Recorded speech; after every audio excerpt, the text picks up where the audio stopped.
Election result வந்த நேத்திக்கு ஒரே நாள்ல நிஃப்டி 1300 பாயிண்ட் ஃபால் ஆயிருக்கு. ஏன் இந்த ஃபால் வந்துச்சு? எலெக்ஷன் ரிசல்ட்டுக்கும் நிஃப்டி ஃபால் ஆகிறதுக்கும் என்ன சம்பந்தம்?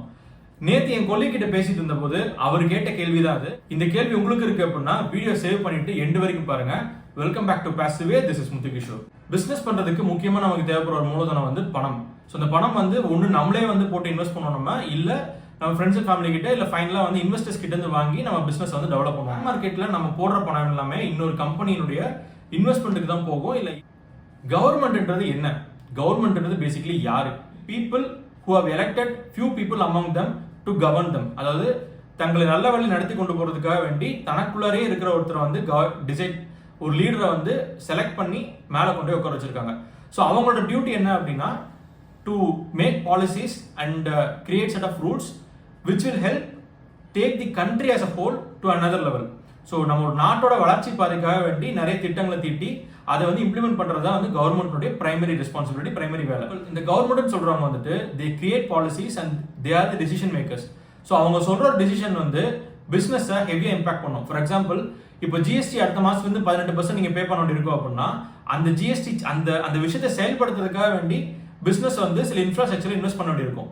ஸோ அதுக்கேற்ற மாதிரி அவங்களோட பிரைசிங் சேஞ்ச் பண்ண வேண்டியிருக்கும். அதுக்கேற்ற மாதிரி அவங்களுடைய ப்ராஃபிட் அண்ட் லாஸ், சேல்ஸ்ல இருந்து எல்லாமே வந்து அஃபெக்ட் ஆகும். ரைட்?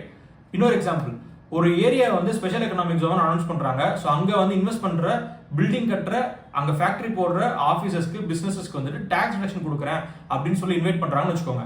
இப்போ அதை நம்பி வந்து ஒரு பிசினஸ் இன்வெஸ்ட் பண்ணி ஒரு ஃபேக்டரி எழுப்பிட்டாங்க.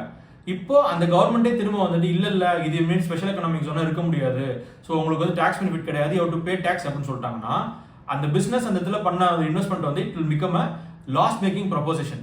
ஒரு பிசினஸ் கவர்மெண்ட் ஒரு பாலிசி கொண்டு வருது அப்படின்னா அது மேல அவங்க ஆக்ட் பண்றதுக்கு முன்னாடி 1000 தடவை யோசிப்பாங்க. அந்த யோசிச்சு அவங்க பண்ணதுக்கு அப்புறமா இப்படி ஒரு சேஞ்ச் நடந்தது அப்படின்னா பிசினஸ்க்கு செம்மையா அடி ஒழுகும். இது யார் ஃபைனல் எஃபெக்ட் பண்ணும் அப்படின்னா அந்த பிசினஸ்ல growth இருக்கும் நம்பி இன்வெஸ்ட் பண்ணிருக்கிற இன்வெஸ்டர். ஏன் கவர்மெண்ட் பண்ணுவாங்க? இது எப்போ கவர்மெண்ட் பண்ண வாய்ப்பு இருக்கு அப்படின்னா கவர்மெண்ட் தான் எடுத்த டெசிஷன்ல வந்து ஸ்திரமா நிக்க முடியாத ஒரு சூழ்நிலை இருக்குமோ நடக்கும். அது எப்போ நடக்கும்? கவர்மெண்ட்ல இருக்கிற அத்தனை லீடர்ஸ்க்கும் அத்தனை மினிஸ்டர்ஸ்க்கும் வந்துட்டு ஒரே விஷன் இல்லாம ஒத்துமை இல்லாம இருக்கும்போது தான். அது எப்போ நடக்கும்?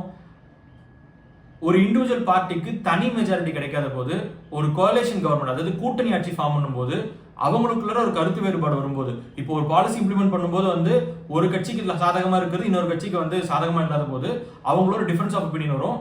அப்ப கவர்மெண்ட் ஹாஸ் டு பேக்கப். அவங்க வந்து எடுத்த முடிவுல வந்து பின்வாங்க வேண்டியிருக்கும். இல்ல ஒரு ஸ்திரமான முடிவே எடுக்க முடியாத அளவுக்கு இருக்கும். ஸோ இந்த மாதிரி சிச்சுவேஷன் வரும்போது கவர்மெண்ட் வந்து ஒரு பாலிசி அனௌன்ஸ் பண்ணிட்டு அதுக்கப்புறம் ரிட்ராக்ட் பண்ணணும்னு அவசியம் கிடையாது. அவங்க டிசிஷன் எடுக்க முடியாம போறதே வந்து பிசினஸ்க்கு வந்து growthக்கு தடையா இருக்கும். அப்ப growthக்கு தடையா இருக்கும்போது ஒரு இன்வெஸ்டருக்கு என்ன தெரியும்?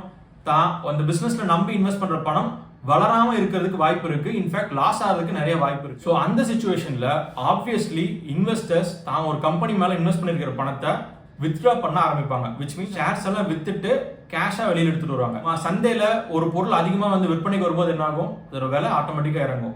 நேத்து எலெக்ஷன் ரிசல்ட் வந்ததுக்கு அப்புறமா பிஜேபிக்கு தனி மெஜாரிட்டி கிடைக்காது, என்டிஏ அலையன்ஸோட ஒரு கூட்டணி ஆட்சி தான் அமைய போகுது அப்படிங்கிற தகவல் வந்ததும் ஒரு ஸ்திரத்தன்மை இல்லாம போகுமோ அப்படிங்கிற ஒரு பயத்துல இன்வெஸ்டர்ஸ் தங்களுடைய பணத்தை வந்து வெளியெடுத்து கேஷா மாத்திட்டாங்க, செல் பண்ணிட்டாங்க. ஸோ அதனாலதான் இது மார்க்கெட் விழுந்தது.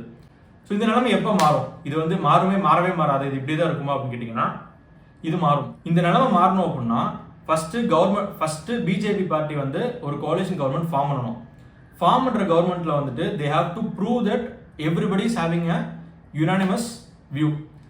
அது எப்போ நமக்கு தெரியும் அப்படின்னா அடுத்ததே ஒரு சட்டம் பாஸ் பண்றாங்க, ஒரு பில் பாஸ் பண்றாங்கன்னா அந்த பில்க்கு வந்துட்டு யுனானிமஸ் சப்போர்ட் இருக்கணும். அப்படி இருக்கும்போது வந்து people will start to have trust on this coalition government.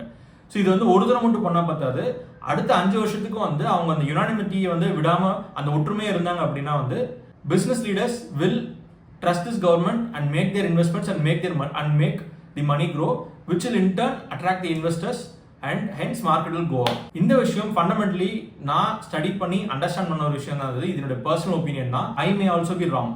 இப்போ நான் சொன்ன விஷயம் உங்களுக்கு வந்து ஒத்து போகுது அப்படின்னா கீழே கமெண்ட்ல சொல்லுங்க. இல்ல முத்து இது இப்படி இல்லை, இது இந்த மாதிரி தானே அப்படின்னு உங்களுக்கு கேள்விகளோ இல்லை வந்து எதிர் கருத்துக்களோ இருந்தது அப்படின்னா அதையும் அந்த கருத்துக்களையும் கமெண்ட்ல சொல்லுங்க.